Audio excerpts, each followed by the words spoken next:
Welcome back to Turning Hard Times to Good Times. I'm your host, Jay Taylor. Really pleased to have Ellen Brown with me. It seems like a number of years since Ellen was with me last on this show, so perhaps I should just tell you a little bit about her.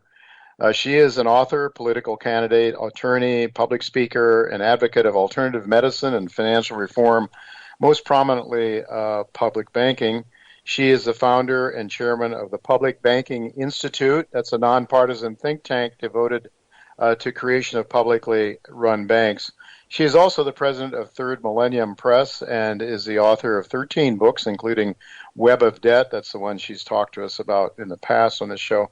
And the Public Bank Solution, as well as over 300 published articles. She has appeared in New York Times, Huffington Post, Common Dreams, a number of different publications, Asian Times, another one.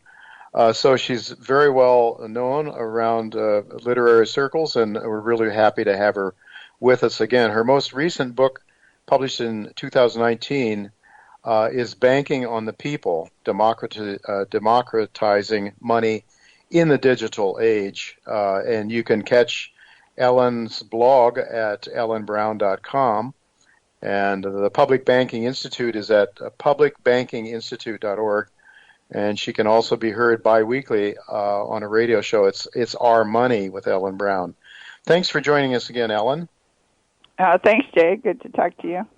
It's really good to hear your voice again. And yes, I think because this isn't so much in the news right now, the war, and I think the part of the war that most Americans aren't really paying much attention to because the media doesn't talk to us about it, and that is the financial, the economic side of the war. Somehow we are taught here that we're told and asked to believe that the sanctions are really going to destroy Mr. Putin, and Russia is a basket case economy and all that. Somehow it doesn't ring completely true to me. But anyway, today I want to focus on your essay titled "The Coming Global Financial Revolution. Russia is Following the American Playbook." And well, you started out your article by writing the following. You say, foreign critics have long chafed at the exorbitant privilege of the U.S. dollar as global reserve currency. The U.S. can issue this currency backed by nothing but the full faith and credit of the United States. Foreign governments needing dollars not only accept them in trade, but buy U.S. securities with them, effectively funding the U.S. government and its foreign wars. But no government has been powerful enough to break through that arrangement until now. How did that happen, and what will it mean for the U.S. and the global economies? So for those who may not understand how the U.S. dollar became the world's reserve currency, maybe you could start out by explaining that, and then why foreign governments have been unhappy about it. Okay, well, of course, in the 19th century, all the way up till 1933, we were on a gold standard where you could take your dollars to a bank and cash them in for gold. And in 1933, Roosevelt took the dollar off the gold standard domestically, but nations could still cash in their reserves, their dollar reserves for gold, and with the U.S. Treasury. And so in 1944, after World War II, the U.S. had the most gold of any country in the world, and so it was agreed that the dollar and gold would be the global reserve currency. So it would be a gold-backed dollar. Other countries could cash in their dollars for gold.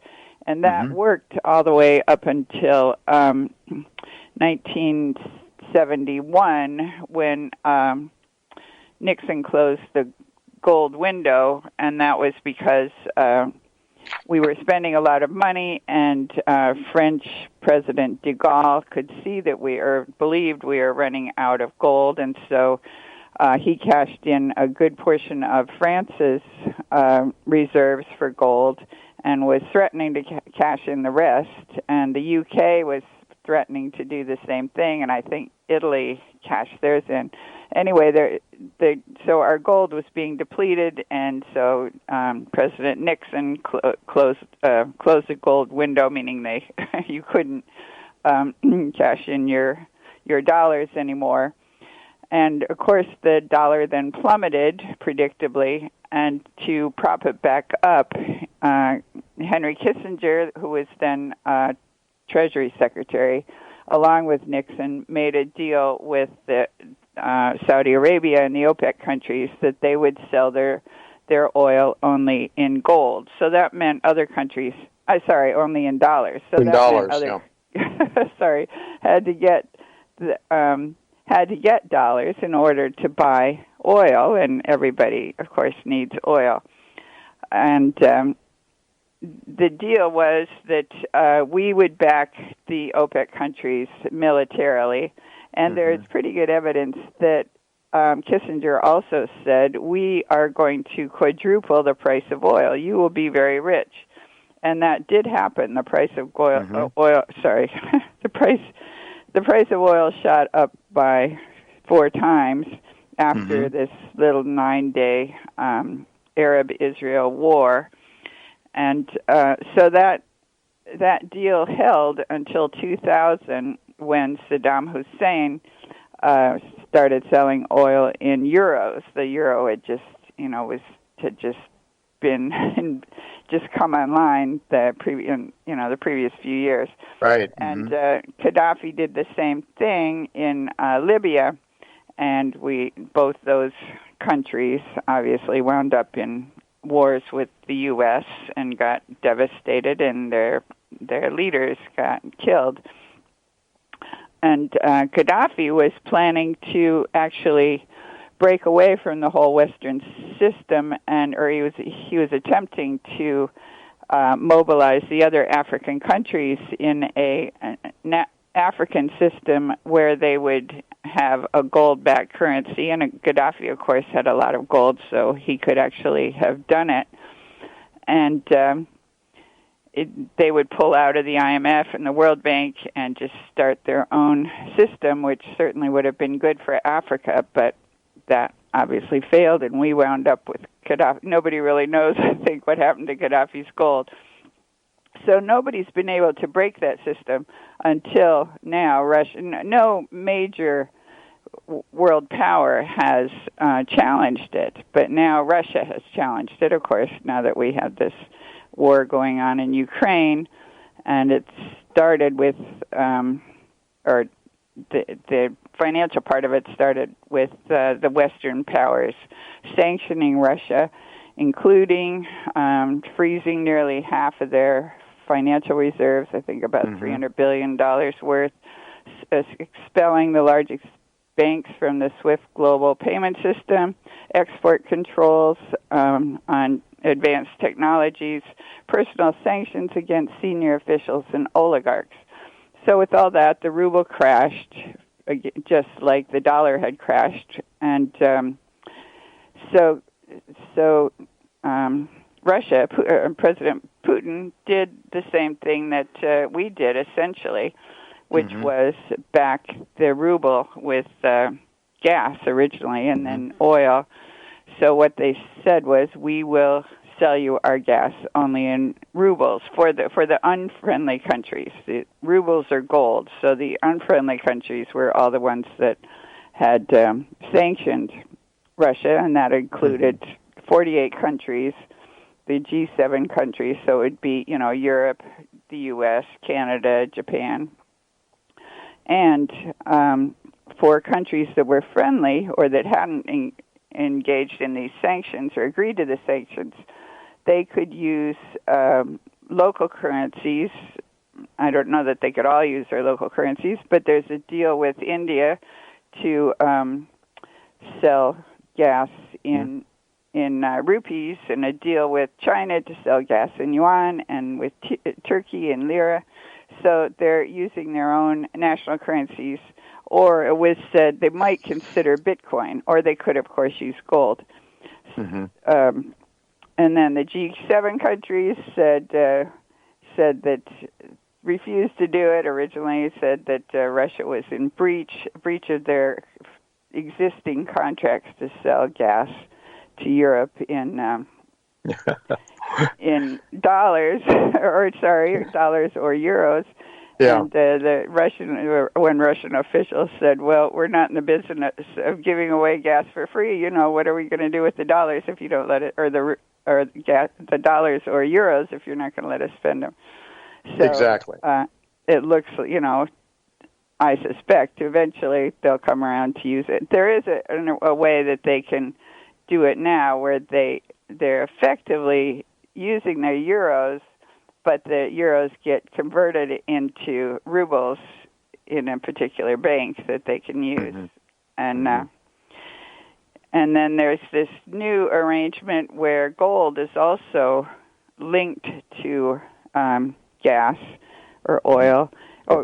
So Russia then expanded that to include not just gas, but oil, and they've said that they may expand it to include other things like their grains and metals, and there's some pretty important things that are rare earth metals, that sort of thing that we really do need. So like titanium, palladium, nitrogen, we need stuff for fertilizers.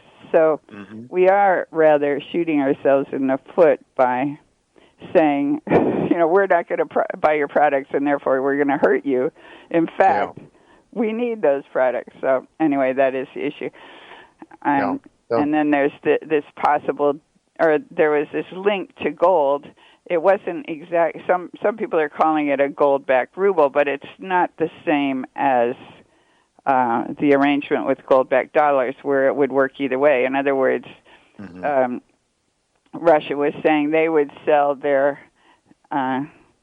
would buy gold at 5,000 rubles a gram, but it didn't work the other way. In other words, they weren't going to sell it at that price at that time. When they first said that 5,000 rubles was less than the spot price, but now the ruble has gotten stronger, and so they changed the deal. First they said they would do that until June 30th, and now they've said it's a negotiated price, which apparently they're letting it float because the ruble's gotten so strong. They've got to, be in step with the market more. Ellen, I'd like to go back a little bit to the origins of the U.S. going to the converting from the gold-backed system that Nixon took us off of to the petrodollar. Who was? I mean, first of all, we were spending a lot of money in those days on Vietnam and on socialism.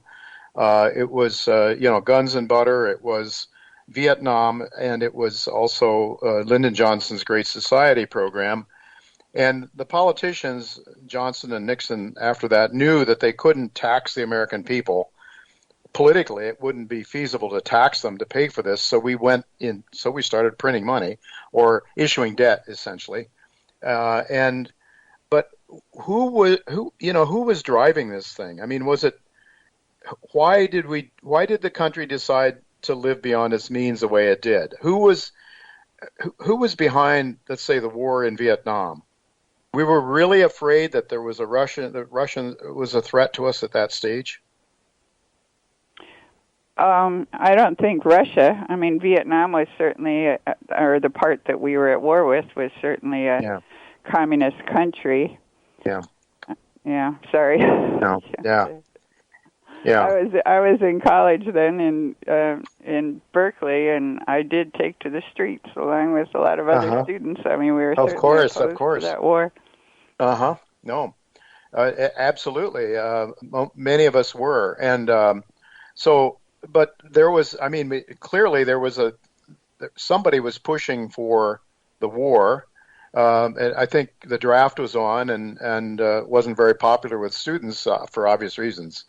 But then anyway, we went down that path, and because we couldn't finance it, we decided to essentially break, and Nixon decided to break from the dollar, or the gold from the dollar, and do what essentially was, in my mind, what is a counterfeit currency. There's no longer any intrinsic value behind the dollar, other than our military forces other countries to use the dollar to buy our product, not our product even, just to buy oil. Some of it was ours, and as you pointed out, countries around the world, most countries have to import oil. They don't produce it themselves.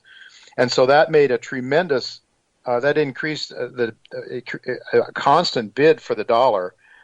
And so from a from a moral point of view, it seems to me what we did was not all that pure. I mean, in my way of thinking, we should have stuck and stayed within our means, and lived within our means, and we wouldn't have had to. We could have been, we could have continued with an honest currency system. I would agree. Well, I think the dollar is backed by something. It's backed by the full faith and credit of the United States. I mean, what it is sort of just a measure of value, or it's just saying we the people. Well, it goes all the way back to the paper script of the American colonists. It's basically, we the government acknowledge that you have given us goods and services in X amount, and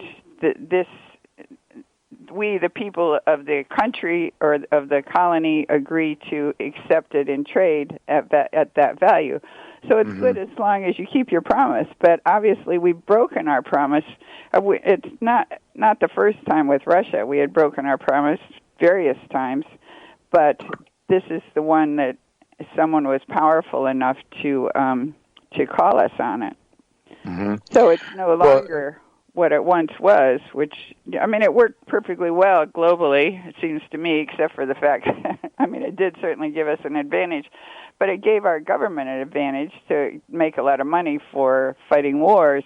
But we, the people, got the manufacturing base was squeezed out because foreigners needed our dollars, and therefore they sold to us cheaply. And it did drive up our debt to $30 trillion because the rest of the world needed dollars, and so we always had a balance of payments problem where we're always shipping more dollars out than bringing goods in, bringing more goods in than we're selling. Yeah. Yeah. So we ran these. So we run these chronic trade deficits. And China, on the other hand, is running trade surpluses decade after decade, or at least over the last couple of decades. And they are in a position where they own, I think, something like $1 trillion US still, but other currencies as well, which they're using to buy up things around the world. And they clearly are working closely with Russia. Russia has the raw materials that China can use for its manufacturing base, and so. It is just. I don't know that I would agree with you that the dollar has. I mean, we really have lost purchasing power, tremendous purchasing power, and as you say, it redistributed wealth to the people that were closest to the handouts, the government spending for wars and other social things, I would say. But anyway, so now Putin is doing the same thing that we did, and I don't know why. Do you think that our leaders just don't think that that's important? Do they really believe that Russia's economy is worthless and that we can just destroy them that way? Well, that seemed to have been the thought, but who are our leaders? I don't know. Do you follow Tom Luongo at all? Yes. It's the Davos crowd, and they're behind it all, in that they're trying to destroy the U.S. economy along with, it's like the global reset. Once debts get so high that they can't be repaid, which is what's happened now, and it's happened periodically historically, you have to do a reset. You have to push the button and start all over again. And what they want to do is reset with the same program. In other words, they're still in control, and we're still the serfs at the bottom. And so that's the stage we're at now, where they're trying to wipe everybody out. I mean, it certainly looks that way. What is the point of cutting yourself off from... We have our own oil, obviously, but we've shut that down. And we're shutting down farmland and doing all sorts of things just don't seem reasonable if your real goal is to serve the people, which is what, of course, we try to do at the Public Banking Institute. I mean, I think you can you can use the same banking system, but it needs to be redesigned so it does serve the people, and so that it stays within the local economy. In other words, you can leverage your your money, or what money is. We now know that all money is created by banks when they make loans, essentially. And so all they do is write it in their books, and the money goes out, the credit goes out, like to make those 12,000 miles of high-speed rail that China made in 10 years. They own the banks, or they own their own infrastructure banks, so they can issue the money, just write it on their books, build the stuff, and then the fees from the trains pay back the loan. And that's the way it should work. That's what credit should, that's what money should be, it seems to me, credit that goes out and does something productive in the society, and then it works. Then it's not inflationary. But anyway, the system we have right now, unfortunately, is kind of eating us up along with everybody else. Well, let me ask you this, Ellen. Davos, I think, might include China and Russia. No? I think it is alleged.